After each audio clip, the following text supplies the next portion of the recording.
โอ้ยนางหลุนเบิดเจ็บเบิด มือ น้ำไปสีดังไฟหนึ่งเขา ลืมเลยเห็ดนี่แหละ ฝนตกลินไปใส่บ่ได้หนึ่งตั้งแต่เขากิน ฮะ น้องเอ้ย เบ็ดอัน สบายดีเด้อพี่น้องสบายดีเบิดมื้อเบิดเว้นพี่น้องบ่มีหยิบใดสิบ่สบายดีสบายดีตลอดทั้งวันสบายดี แม่ พี่น้องปอก ไปเดี๋ยว ปลา ไงพี่น้อง ฝนตกลินพี่น้องฝนไปทางได้ไปใส่บ่ได้ก็หนึ่งเขากินนี่แหละพี่น้องกินข้าวอยู่เบิดมื้อเบิดเว้นกินแต่เขาโคตรละตื่นมาคำมาเห็ดแต่น่ากินเขาตุยบาทนี่ฝนตก10 มื้ออะไรได้นี่พี่น้อง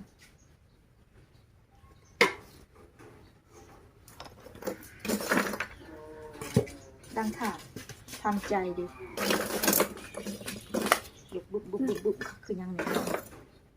เนี่ยห้องยังนี่คนกำลังเอื้อนสีนึ่งเข้านี่นะ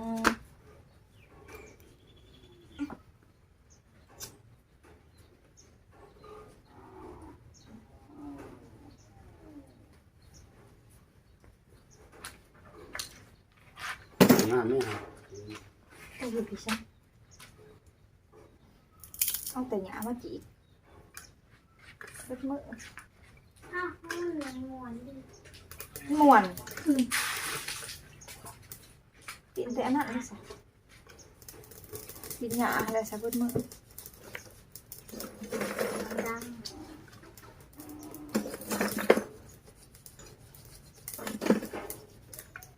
เอาไปเห็ดทางเตนถูกไหม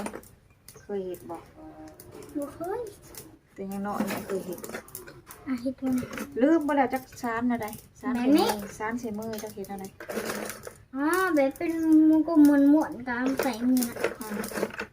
แบบนี้นะ จักลืมเลยยังหวะเห็ดแต่ข้าวของเฮียนอยู่ เอาไปหลีกโรงเรียนเนาะ โว้ยไปเรียนโรงเรียนแล้วป้าจิจืดเฝ้าไปไปเรียนโรงเรียนเลยจืดบ่ว่าพื้นว่าเนี่ย นักล่ายุ่งตาย หนักละยุงหรือว่าหนักละยุง ดูมาบ้านแต่เผามาใส่จนตั้มหนามันออกมาแต่ปากเงาฝนตกแล้วก็ยุงลาย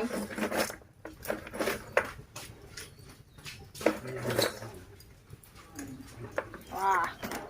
ควัน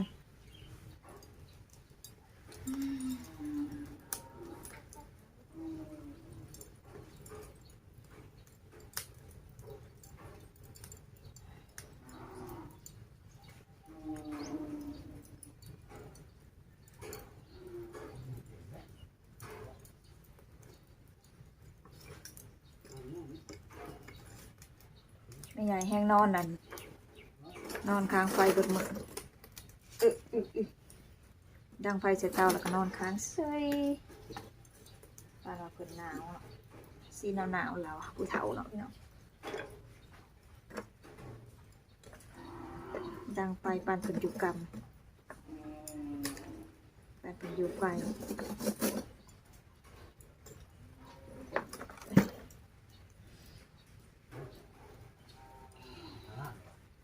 เอาควันระบาด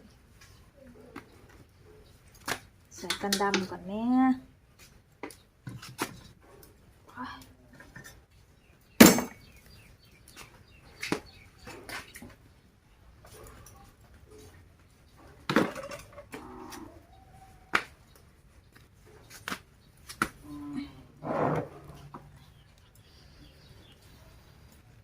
แต่บุหัวผู้ใดแต่บุหัวพายฉันแต่เข้าลงโทรศัพท์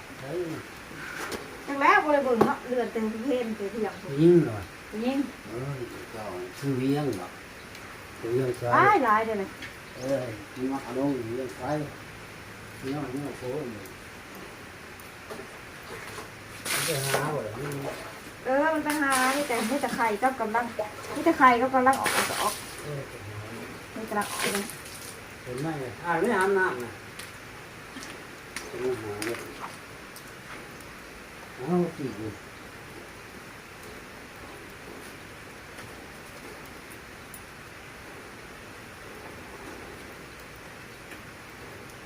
ไปอาบเลยทำความยังเย็น Nó มันจะเป็นหนาว chơi đi. Rồi sao đi. Đấy. Đấy. Bài อืม phụt khả năng เมื่อหันกลับมาอัน đấy ตีหูตีตาเธอจะนำไปถึงมะกอกไหม rồi đi đấy ก็คือยังมาเกาะขึ้นอยู่ เดินกับมะกอกที่ไหนแล้ว อ๋อมาเกาะตำกินกับมะฮุงนะบะ เออมะกอกนั่นแหละมะกอกตากินนั่นแหละอ้าวฟัน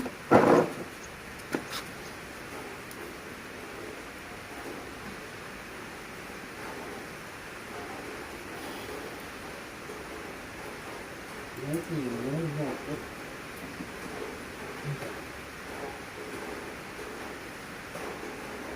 จะดึงดิฉัน là con tôi sử dụng đi quả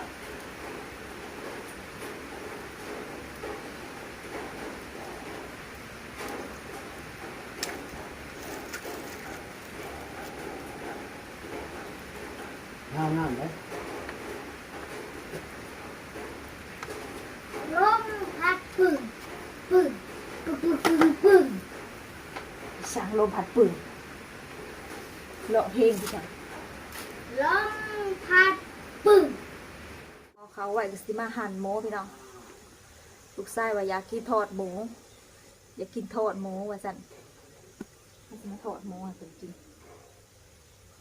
บาเตียนะสิกินปลาพี่น้องแต่ลูกชายเพิ่นสิกินหมูชั้นเดี๋ยวสิมาหั่นเป็นแบนๆทอด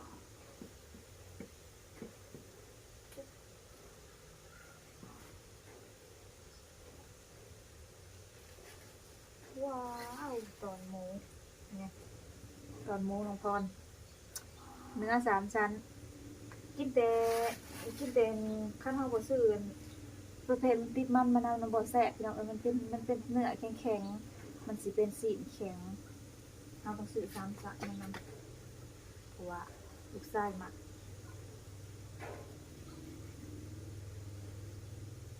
ทอดให้มันแห้งๆให้น้ำมันมันออกให้ได้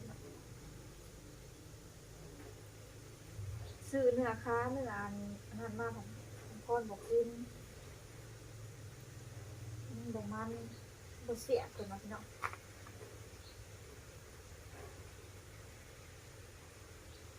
กินมาเอาน้ำมันเต็มอ้อ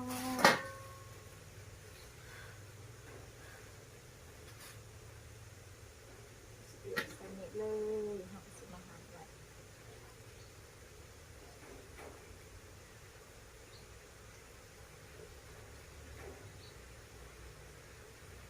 อยากไปตลาดไปหาซื้อเฮ็ดก็ไปบ่ได้พี่น้องที่ละโง่หัวบ้านน้องไม้มันยังบ่ออกไปเฮ็ดอย่างอื่น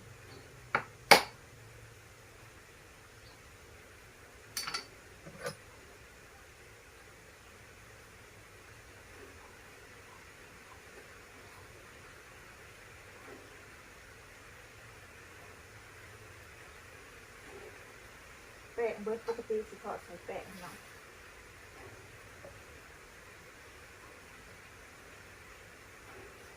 ไปหลังค่ะแป้งทอดหมูน้องพรเบิดแล้ว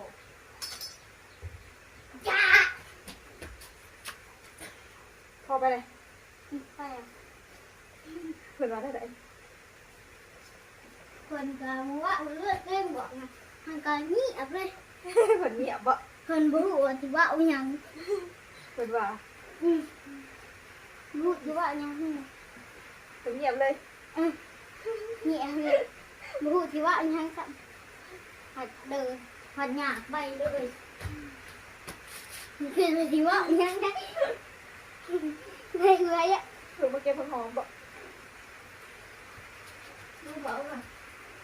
พวกลูกแจ๊กเล่นอยู่ใส่ของเราอยู่ลูกไม่ใหญ่นะ พ่อปะ ไม่ใหญ่สิอ้าวมันไม่ใหญ่มึงบอก พ่อปะ แล้วก็ก็ตี